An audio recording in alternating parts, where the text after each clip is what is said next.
Good evening and welcome to Tucker Carlson Tonight. How do you know if you're living in a free society? Here's a quick test. Are you allowed to say obviously true things in public, or are you forced to lie? As George Orwell put it in 1984, freedom is the freedom to say that 2 + 2 make 4. If that is granted, all else follows. But what if that freedom isn't granted? What if you're required to repeat things you know aren't true? What if everyone who hears you knows perfectly well that you're lying, but can't say so out loud? What if everyone is required instead to nod along and mock sincerity as if it's all completely real? That's what a pep rally in a police state looks like. Thanks to the dear leader for a bountiful potato harvest, they chant, even as they starve to death. You get the same feeling as you watch the current race for the Democratic nomination. Pete Buttigieg is in that race. A few years ago, back when he was best known for being mayor of South Bend, Indiana, Buttigieg made the point that all lives matter. He said it because it's true. All lives do matter, no matter what they look like. Every life has value, period. That's the message of Christianity and of the civilization that it spawned in the West. But in the modern Democratic Party, that can no longer be acknowledged. So Buttigieg apologized for his wrongthink. In 2015, you said that all lives matter when you spoke about 2 police controversies that were happening in South Bend. Was that a mistake? What I did not understand at that time was that that phrase, just early into mid, especially 2015, was coming to be viewed as a sort of counter slogan to Black Lives Matter. And so this statement that seems very anodyne and something that's kind of nobody could be against actually wound up being used to devalue what the Black Lives Matter movement was telling us. Since learning about how that phrase was being used to push back on that activism, I stopped using it in that context. I'm sorry I said all lives matter. I won't say that again. Going forward, only some lives will matter, whatever lives the party deems meaningful. I am penitent, and I stand corrected. The crowd nodded gravely. We are pleased to see your turn of heart, comrade. Well, at least Buttigieg managed to preserve some dignity as he went through the motions of his ritual apology.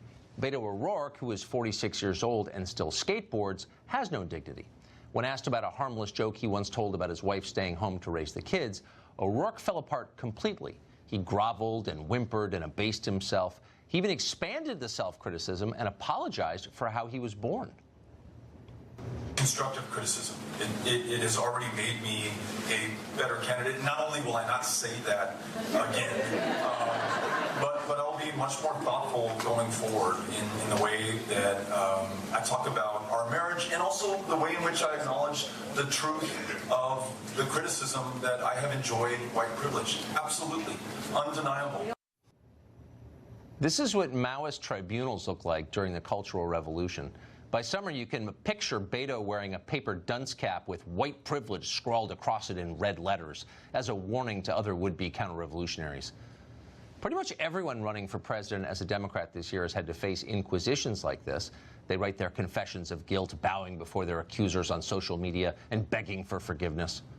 Kirsten Gillibrand read her confession on live television. Years ago, when she was running for a different office, Gillibrand once expressed sympathy for the idea of a border. Looking back, she is deeply ashamed. She can hardly believe she ever thought something so immoral. You essentially said that you were embarrassed about your previous position on immigration. Tell me about that.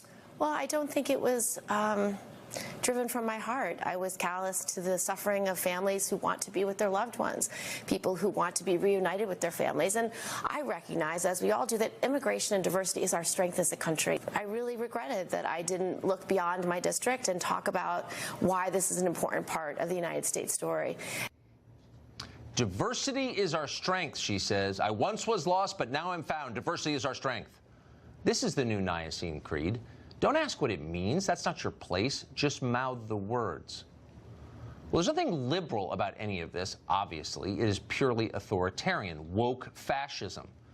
Power over ideas. In place of thinking, obedience. In return for dissent, punishment. Lying as an official policy. And not just conventional lying, the ordinary truth shading of everyday life, but terrifying, full inversion lies, the exact opposite of the truth. The kind of lies that regimes that seek total control must tell in order to maintain their power. The latest of these lies is that low-grade mafia figure Al Sharpton is in fact a legitimate civil rights leader. All of the Democratic candidates claim to believe that now. This week, they trooped over to his extremely tax-exempt organization to pretend he's the new MLK. I know that Reverend Sharpton takes this platform seriously. This is not the place for talk. This is the place for action. People like Reverend Sharpton, who has never stopped fighting for social justice. Well, thank you so much, Reverend. Thank you for your wisdom and your witness, your work. Expressing my deep appreciation to you, Reverend Al, for everything that you've done, not just in organizing this conference, but more importantly, over the years, to make sure that this country can live up to the words in its founding documents and then go beyond. Ah, the Reverend Sharpton fighting for social justice. Where were these people in the mid-1990s when Al Sharpton was denouncing a Jewish landlord in Harlem as a, quote, white interloper just before his store was firebombed and 8 people were killed? Well, Beto was still a Manny then. Kirsten Gillibrand was a lawyer working for the cigarette companies. None of them were woke yet. They are now. Watch them clamor for an idea that not 20% of the American population supports: race-based reparations. Congresswoman Sheila Jackson Lee has proposed a bill to form a commission to study how to do reparations. When I am elected president, I decided.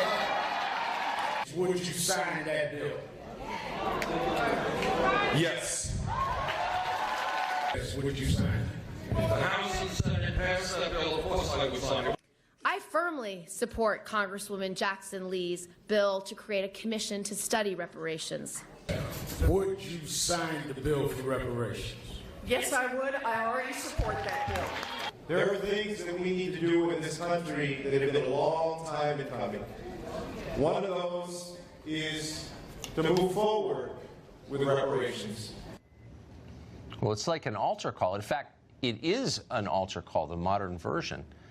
But the bigger question isn't, will we get reparations in this country? The real question is, do you want to live in a place where people like the ones you just saw on the screen have more political power, where humor and dissent are criminal acts, where lying is the currency of public life, where authorities whose names you don't know can destroy you for thinking the wrong things? You're familiar with that world. You've seen it before. It's called Twitter. Imagine if it had control of the U.S. military. Jason Hill is